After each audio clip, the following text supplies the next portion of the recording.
Perkenalkan, nama saya Rosaria Echa, NIM saya 201041717251. Di sini saya akan membacakan ringkasan materi tentang metode Northwest Corner dan metode Laskos. Yang pertama, metode Northwest Corner atau biasa disingkat dengan metode NWC.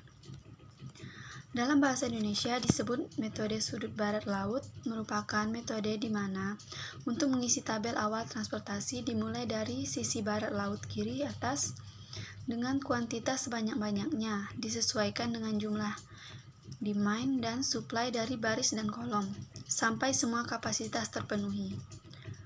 Prosedur metode ini adalah sebagai berikut. Pertama, membuat tabel transportasi.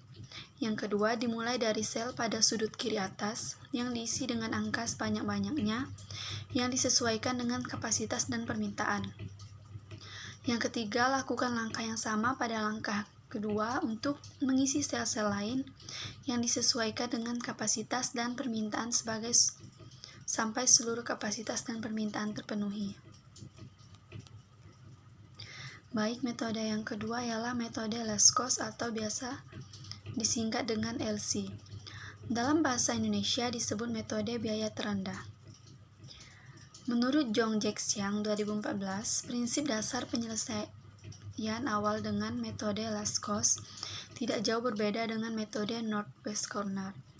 Hanya saja pengisian tidak dilakukan dari sisi barat laut, tetapi dari sel yang biaya pengirimannya terkecil. Pada sel tersebut diisi barang sebanyak mungkin. Jika ada beberapa sel yang biaya terkecilnya sama, maka dipilih sembarang. Metode Laskos sering juga disebut metode greedy karena sifatnya yang selalu mulai penyelesaian awal dari biaya yang terkecil tanpa memperhitungkan efeknya terhadap keseluruhan proses.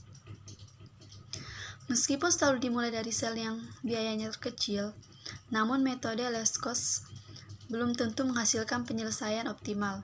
Sehingga untuk melihat keoptimalannya, harus dilakukan uji keoptimalan sehingga didapat biaya yang seminimum mungkin. Secara logis, hasil yang diperoleh dengan metode Laskos akan lebih baik dibandingkan dengan metode Northwest Corner.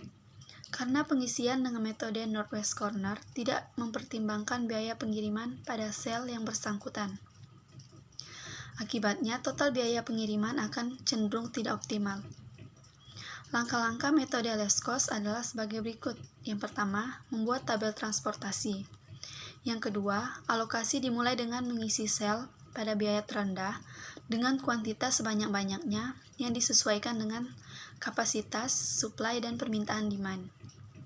Lakukanlah langkah yang sama seperti langkah kedua untuk mengisi sel-sel lain yang disesuaikan dengan kapasitas dan permintaan sampai seluruh kapasitas terpenuhi. Sekian dan terima kasih.